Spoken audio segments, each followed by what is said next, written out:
ರಾಜ್ಯಸಭೆಯಲ್ಲಿ ಮತ್ತೆ ಗದ್ದಲ ಮತ್ತೆ ಕೋಲಾಹಲ ಸೃಷ್ಟಿಯಾಗಿದೆ.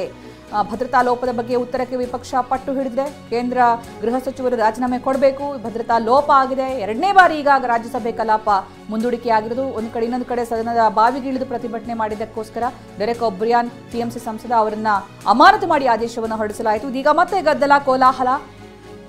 ರಾಷ್ಟ್ರಪತಿಗಳನ್ನ ಕೂಡ ಭೇಟಿ ಆಗುವ ಒಂದು ತೀರ್ಮಾನವನ್ನು ವಿಪಕ್ಷಗಳು ಕೈಗೊಂಡಿದ್ದು, ರಾಷ್ಟ್ರಪತಿಗಳಿಗೆ ಈ ಭದ್ರತಾ ಲೋಪಕ್ಕೆ ಸಂಬಂಧಪಟ್ಟಂತೆ ತಕ್ಷಣ ಕ್ರಮ ಕೈಗೊಳ್ಳಬೇಕು ಅಂತ ಮನವಿಯನ್ನು ಕೂಡ ಮಾಡಿಕೊಳ್ಳಲಾಗಿದೆ. ರಾಜ್ಯಸಭೆ ಕಲಾಪವನ್ನು ಈಗ ಎರಡನೇ ಬಾರಿ ಮುಂದೂಡಿಕೆ ಮಾಡಲಾಗಿರೋದು.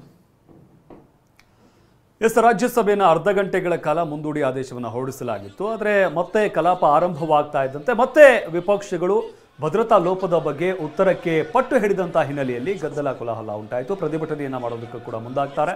ಇದರಿಂದಾಗಿ ರಾಜ್ಯಸಭೆ ಕಲಾಪ ಎರಡನೇ ಬಾರಿಗೆ ಮುಂದೂಡಿಕೆಯಾಗಿದೆ. ಮಧ್ಯಾಹ್ನ 2 ಗಂಟೆಗೆ ರಾಜ್ಯಸಭಾ ಕಲಾಪವನ್ನ ಮುಂದೂಡಿ ಆದೇಶವನ್ನ ಹೊರಡಿಸಲಾಗಿದೆ. ಮತ್ತೆ 2 ಗಂಟೆಗೆ ಕಲಾಪ ಆರಂಭವಾಗುತ್ತೆ.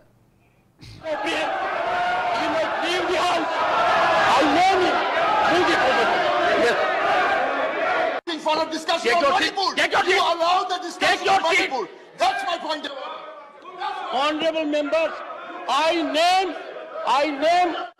Mr. Derek O'Brien. He must leave the house. I name him. Move it over. Yes. For a discussion on Manipur. You allow the discussion on Manipur. That's my point.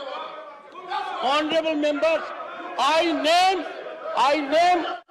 Mr. Derek O'Brien. He must leave the house.